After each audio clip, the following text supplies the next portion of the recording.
And welcome to a new episode of Digital Coffee Marketing Brew. And I'm your host, Brett Deister. If you could please subscribe to this podcast on all your favorite podcasting apps. Leave a 5-star review. It really does help with the rankings. Let me know how I'm doing. But this week, we're going to talk about branding, brand strategies, and all the things that brands need to understand to actually be, well, aware, or people to be aware of your brand, because that's how we get some sales.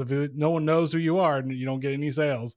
But with me, I have Katie with me, and she's a 2-time TEDx speaker, author, social media influencer, media personality, and founder and chief brand strategist of the Mic Drop Agency, an award-winning agency, fast-growing boutique PR agency and marketing firm specializing in brand amplification for innovative companies and people.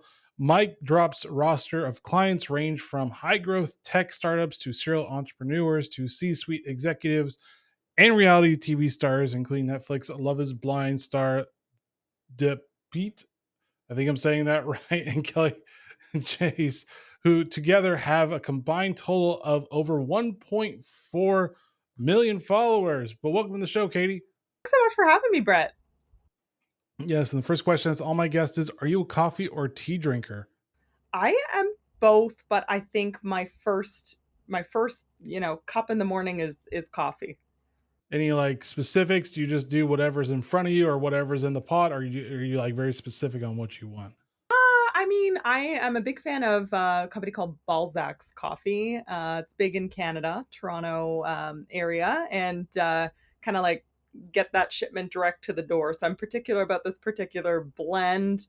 I go back and forth. I'll drink my coffee black. If I'm out, I'll order a cappuccino.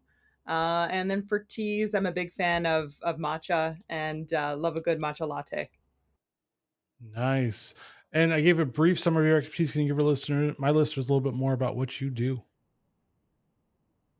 Yeah, I think it's really important to know that I have come into the world of marketing and PR sort of by accident. Like, I did study radio and television broadcasting in school, but I never thought that I would be a publicist. I never thought that I would be a marketer. In fact, I was really pursuing on air roles at the time.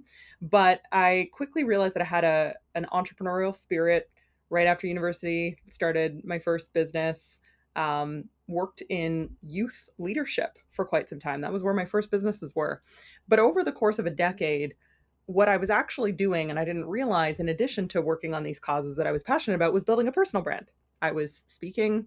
At 22, I submitted an application for the TED Worldwide Talent Search and got selected, and flown out to Vancouver to give my first TEDx talk. I mean, at 22, that was a pretty big deal. I self-published 2 books. I pitched myself for media opportunities. I became a regular on a Toronto radio station. So all along the way, I was building a personal brand and I didn't recognize it. And it's only been within the last few years that I realized that the expertise that I had gained could be applied to brands and people. And so the Mic Drop Agency was started just in November 2021. And it's been a fun couple years. So you do the opposite of me. I actually got a PR degree and was trying to actually do PR, and then I switched to podcasting. And you did the opposite of what I just did. We switched, Brett.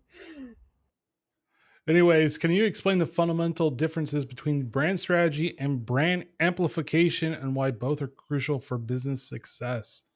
Yes. So I recently read a book called Good Strategy, Bad Strategy, and it made me realize that we think about strategy almost as the same thing as a goal.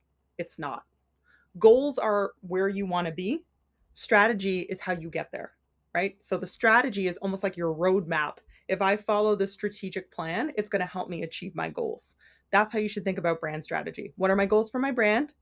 Is one category, but just having goals for your brand is not a strategy. You need to actually say, here's how I'm going to get there. Here are the steps that I'm going to take.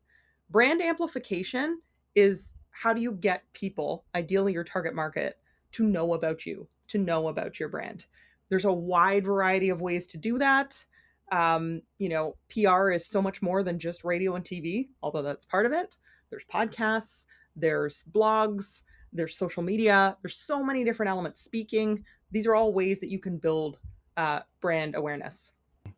And I mean, talking a little bit about data, how do you actually like tell your boss what you're doing, because a lot of times PR is not really data driven, or it tries to be data driven, but it's hard to actually like quantify the data, because if it's just awareness, I mean, I can be aware of a brand, but do I care about a brand? Probably not most of the time. Yeah, it's so true. It's one of those industries you see so many memes online of like everybody thinks that they can tell marketers what to do. Like everybody thinks that they have expertise in marketing, right? It's like, oh, we just need to post this, or have you tried this meme? So it's really easy, I think, for like a marketing professional to sometimes feel like the job can be a bit thankless. And it's also something where I think, if you start showing, oh, here are the impressions this post got, or here's what this got, people kind of roll their eyes at those metrics, right? It's like, okay, what does that mean? So my best advice is, as best as you can possibly do so, always try to tie some of the metrics that you're tracking to the fundamental goals of the company. Fundamental goals of the company is to make sales. That's period, right? So you're not always going to be able to have a direct path to showing that, but there's certain things that you can do. For instance, the day that you put out a press release, what were the traffic numbers to your website on that day? What were the number of clicks to the book a demo button or to the contact us button? There's certain things that you can do and steps that you can take that can help try to tell a story of how the various efforts that you're making are helping the brand stand out. And I really think it's a narrative play. You have some numbers, but I think in your meetings and update conversations with your client or with your manager, I think you also need to show, here's how we got here. Here's how I think our efforts have contributed to this sale or this success. So it's like thinking a little bit about marketing, but also like specific things to the awareness tied to it. Because I think that's where we get stuck. It's like, well, how do I quantify awareness? And it's like you have to do really specific things to quantify that part of the awareness. Or it's just like, well, what did you do? Like, well, I brought awareness, and your boss is like, okay, did that help sales? Did that help bring me more people to my newsletter? Like, what is that? Yes, track as much as you possibly can, because sometimes marketers can kind of get a reputation of maybe being, people say it's fluffy, like it's fluffy what you're doing. And we know it's not. It's not fluffy. It contributes. And there's so many things that you can't quantify, that's like this essence of people talking about your brand and having conversations that you're not even aware of about your brand. But as much as you possibly can do so, and there are so many different tools that you can use, starting just with the analytics on your social pages, starting with the analytics on, the press releases that you're sending, the blogs, like who's reading it, who's clicking, like all of those sorts of details. Wherever you can pull a number, Brett, you should, because it shows that you're paying attention to how this is impacting fundamentally the overall growth of the company. Hmm. And what are some of the first steps for startups should take when developing a brand strategy from scratch? So, in order to create a really good brand strategy, you first need to know where you're going. And look, it sounds simple, but one of the first things that we'll do with some of the startup clients that we work with is, what is the problem that you are solving? Fundamentally, like, what is the problem that you are solving, and who is going to benefit from this solution? Like, you need to go right down to the very basics to help understand who's the target market for this, because you can't start to set some goals for your brand until you know what's the problem I'm solving and who's going to benefit from this solution, who's going to be willing to pay for this solution. Then from there, you can set some brand goals. Okay, what do we want to achieve in the next year? For startups, maybe you're thinking about your next investment raise, you're thinking about hitting your first 50 customers, you're thinking about so many different things. For larger brands, maybe it's like a sales figure number. Like, what are some of the brand goals that we have?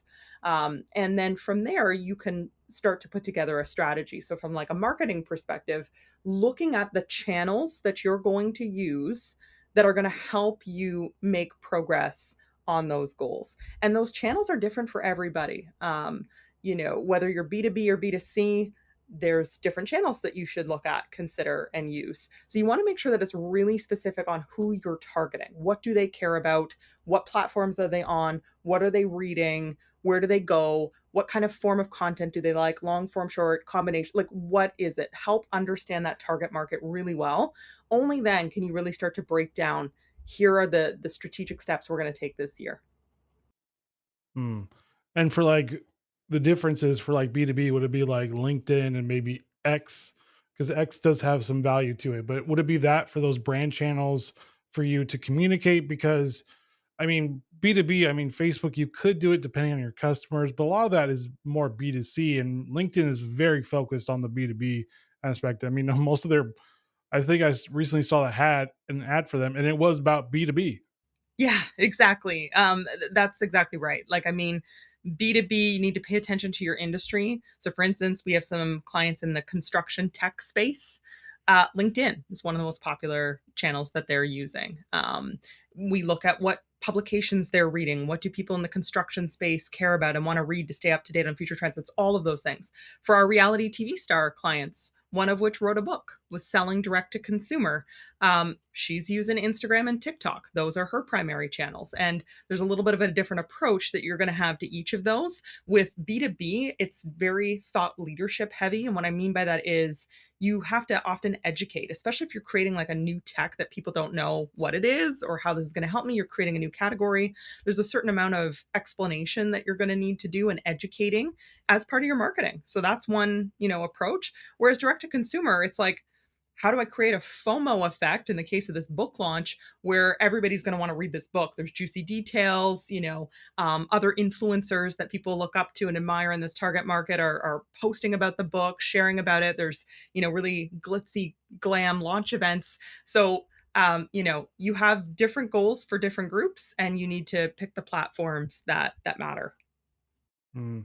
And I mean, for me, with using LinkedIn, I've had people come to me for testing out their products. So is it good to find those first adopters? Because the first adopters, especially when you're talking about tech, is everything. Because if you don't have those first adopters, it's hard to get moving in the direction. Obviously, you have to go eventually beyond the first adopters, but is it better to find those through LinkedIn than anywhere else? If we're speaking about tech specifically. So tech specifically, I think, look, yeah, you're exactly right. Finding those first couple early adopters users are key because what that's going to help do for you is validate product market fit. What that means is the product that you are offering is a fit for the market need and they are willing to pay for said thing. This again sounds simple, but it's not. It's actually really difficult to try to find that. Sometimes companies will build this really cool tech and they think, oh, this is perfect for one industry. But when they actually go start testing and having these conversations, they're like, no, actually, like we wouldn't pay for this. And they realize actually maybe their tech could just be adjusted to solve a problem, a similar problem for a different industry. So there's like a whole back and forth thing that happens.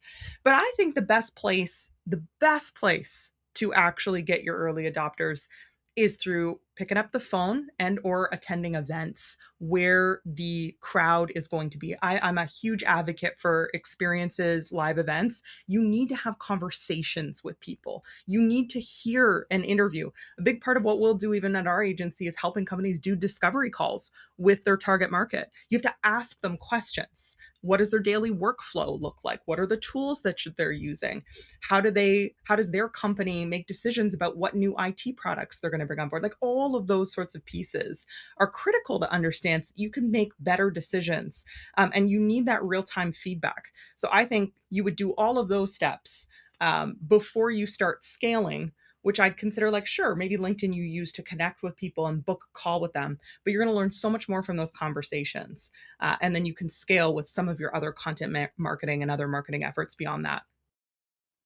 Yeah, and specifically if you go to events, you're actually going to events where people care about the industry you're in for the most part. I mean, there's always a few of them that don't really care, but for the majority of them, they actually do care. Yeah, they're there to learn. And especially like a lot of these like industry tech conferences, people want to know what's next. What's the latest in insure tech? What's the latest in climate tech? Like they're there to see what's cutting edge. And it can be a really good spot to talk to people who can give you feedback and insights that'll help you grow and market your product better. Mm. And I mean, what does the role of storytelling play in effective brand amplification? Because I mean, we've all heard about tell your story. It's a story. I think for the past like 10 years, I think I've gotten tired of hearing about telling your story, but I get the power of it. Storytelling is essential and it's interesting because like this has been a part of human experience since the dawn of time, right? We tell stories. We learn about the world through storytelling, and marketing and PR and comms are a way to channel that for brands. And what I mean by that is people aren't just going to care about your product or service. You're going to have to bring them into a story that they can care about and get excited about. And that's the story of perhaps why the company was created, why it was founded, why it matters. So, for instance, some of our clients who have been in the industry themselves, experienced a pain firsthand. It's not like they're just some person out of college who just had an idea for tech. They've actually been in the industry, experienced a problem, and built the solution for it. That's a compelling story. When that person gets on a stage to talk to their peers, they have so much credibility because it's like they have experienced this. So that's why they're creating the solution. So yeah, I think like storytelling and approach. And there's a really great book. It's a podcast all about building a story brand. And that's what the book's called, by Donald Miller. And the idea here is you, as the business, are not the hero of the story. You're not. The customer is the hero of the story. You're the guide. So the hero goes about their journey. They have a place that they want to be. They want to do work faster. They want to be more efficient. Whatever their goal is, somewhere along the way, they experience a problem, too many manual tasks, whatever it might be. You're the guide. You're the wizard who shows up partway through on this hero's journey, and you help that person get to where they want to go. That's how we should think about storytelling. How do we pull in our customers and make them feel like they are the hero of this story? We have built this solution. We have done this thing for them to help them get to where they want to be. And how can businesses leverage this podcast? Because I mean, from my understanding of being a PR person and being a podcaster myself, a lot of marketers don't really understand the power of podcasting or even the metrics themselves.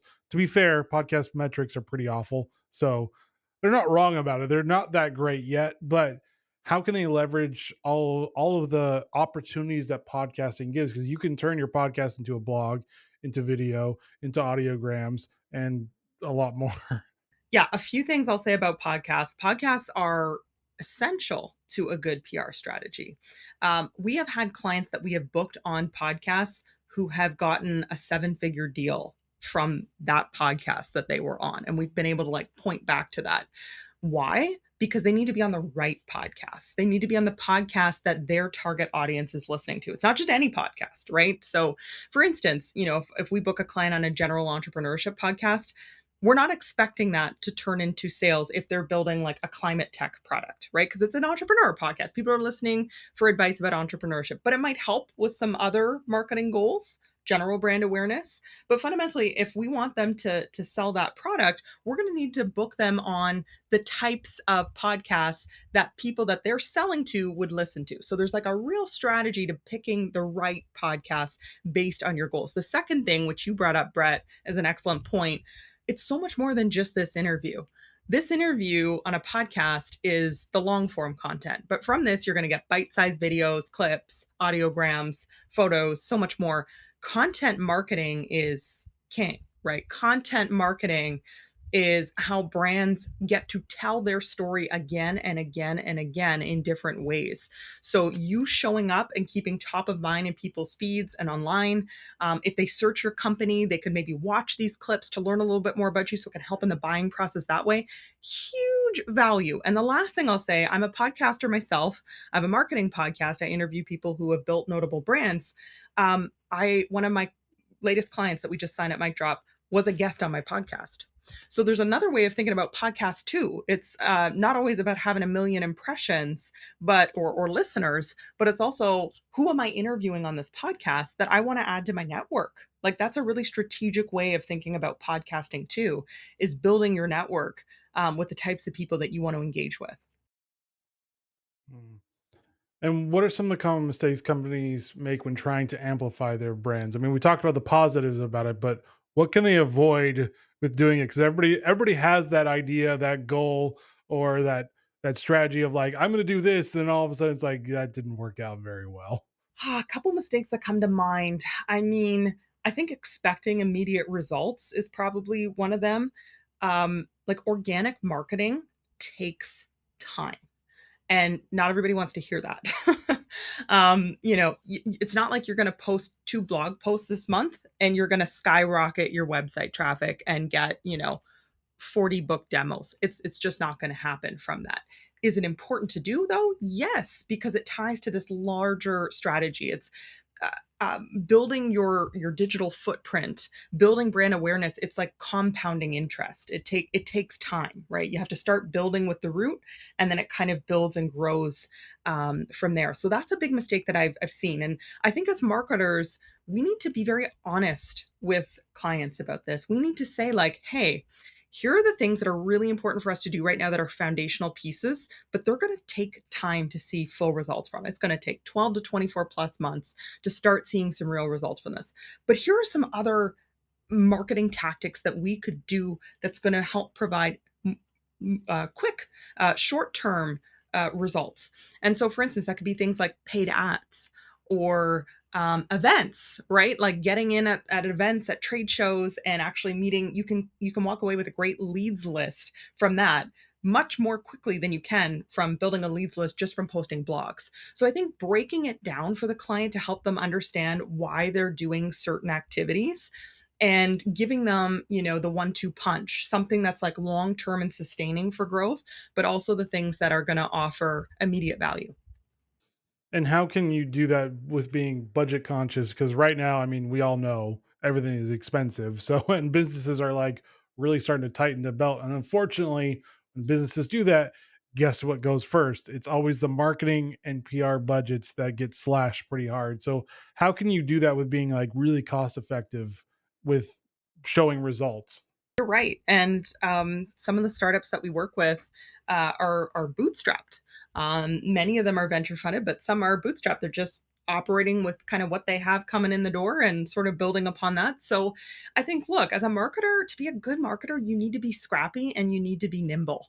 And you need to understand where your company is, where your client is in the process. Like, I mean, if they're in a position where the budget is so tight that they can only really invest in 1 to 2 marketing channels, then I would not start with the long term build for 12 to 24 months because the company might not have 24 months.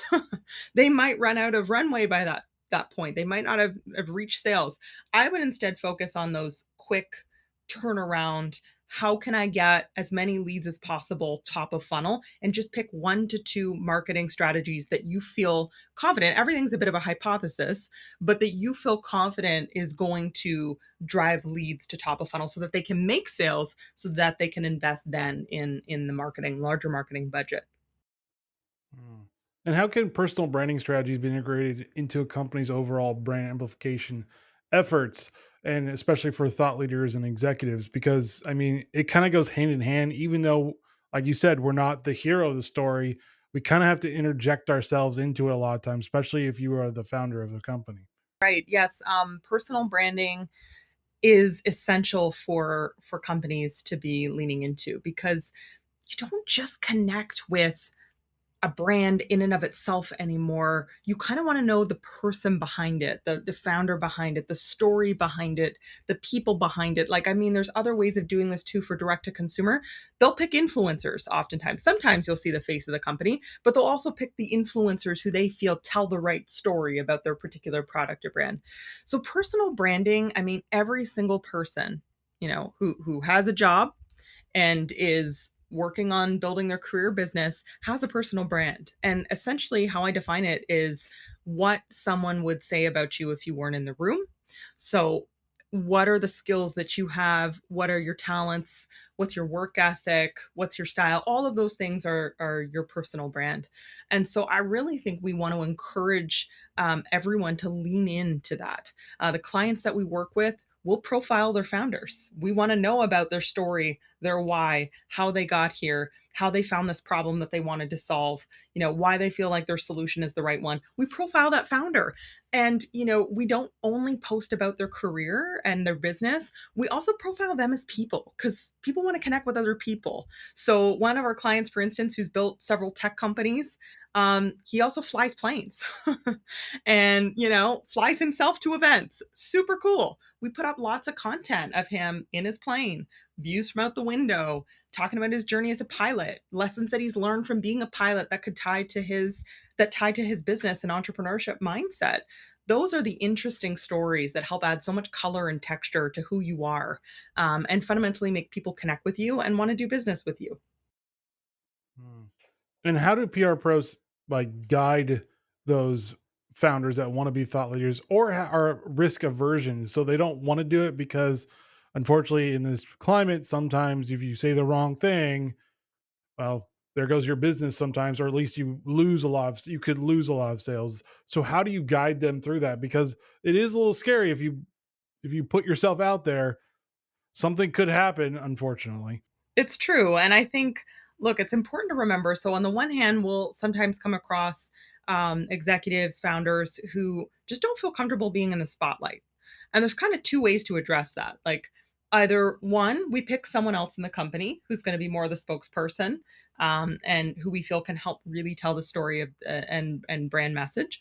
But two, the other thing, another way to look at it is it's not just about look at me. In fact, good personal branding shouldn't be look at me. It should be you pointing to something else. So when you start to think about personal branding as idea sharing, it's not, hey, look at me, I'm so great. No, it's like, I'm going to share something with you that might have the ability to impact the future of your business. I'm going to share something that I learned that helped me that could help you. Now it's like idea sharing. So it starts to pull it away from, I'm this star to like, no, I'm just a person showing up as me. They should be as, authentic as possible, and offering new ideas. For other individuals who just feel a bit nervous about putting themselves out there for fear of criticism or saying the wrong thing, I think it's really important to have somebody on your team that you do run by some of the content that you're hoping to post. Like ideally, it's a comms marketing professional, but even just having another set of eyes on the content that you're posting. And that's why I think it's important. The work that we're doing with startups, not that the founders couldn't be doing this themselves, but one, it takes time. Two, you need to kind of build a good strategy for what personal branding is going to look like. And three, you want to make sure that somebody's looking at the messaging that's going out with a bit of a critical eye, and trying to see it from the aspect of, okay, like what messages are we communicating here? Is that in alignment with what we want people to know about our brand? And making recommendations based on that. Mm. And what should PR pros be looking at for the emerging trends on brand strategies and amplifications? Because there's always new trends coming out. And should they just stick to the basics or should they be on the lookout for these new emerging trends that could actually be worthwhile?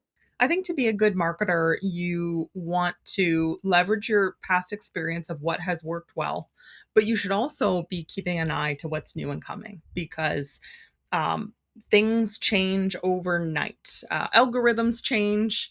Google recently deprioritized generative AI content. That was a big change. So, for the first advent of ChatGPT, there were companies just pumping out, 50 blogs a month that were completely AI generated and putting them up on their website. And oh, this is perfect. This is going to help us with our SEO, right?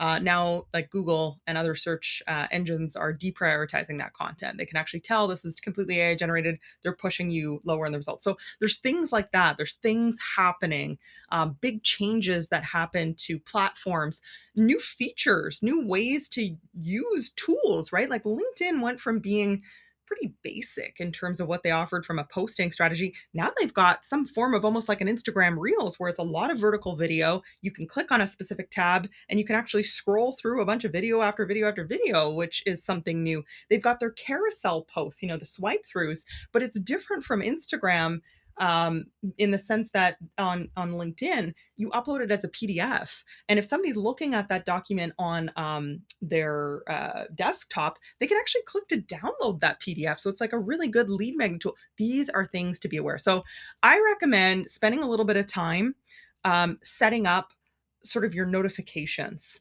I think setting relevant Google alerts first for your clients, the customers, their industries, but two, just like digital marketing trends and other kind of key terms that'll help you stay up to date. I think do some searching on these social platforms to see who are some really important thought leaders about marketing, PR. Maybe they have newsletters, maybe they have podcasts, right? These are places that you should dial into, subscribe to, follow along so that you're always hearing about new upcoming things. And then really it's up to you. Like, not every new thing is going to be a fit for your client or for what you're working on, but you should at least know what's out there and be making, key decisions around what you're choosing and what you're recommending to do and why. Got you. And people listening to this episode and wondering where can they find you online to learn more? Yes. So the micdropagency.com is our site. You can also find me on social. I'm on LinkedIn and Instagram the most, also starting up TikTok and getting back onto X. It's just my first and last name, Katie Zeppieri. Gotcha. Any final thoughts for the listeners? Thanks so much for this conversation, Brett. My encouragement to marketing and PR pros and comms professionals out there is just to say kudos for the work that you do. I know that sometimes it can feel thankless and it's hard to maybe always, remember the successes that you're having, and things are always moving a mile a minute. So it's hard to keep up. My recommendation to you is to keep a little folder or a little document of your wins, moments where you've had good wins for a client, something that was very successful, a campaign that was great. Have a little folder of wins, a document where you create hyperlinks of stuff that you're really proud of that you can go back to. You can go back to for future job interviews. You can go back to on a bad day. And you can reference in future client conversations when you're looking for experience based on what's worked well in the past.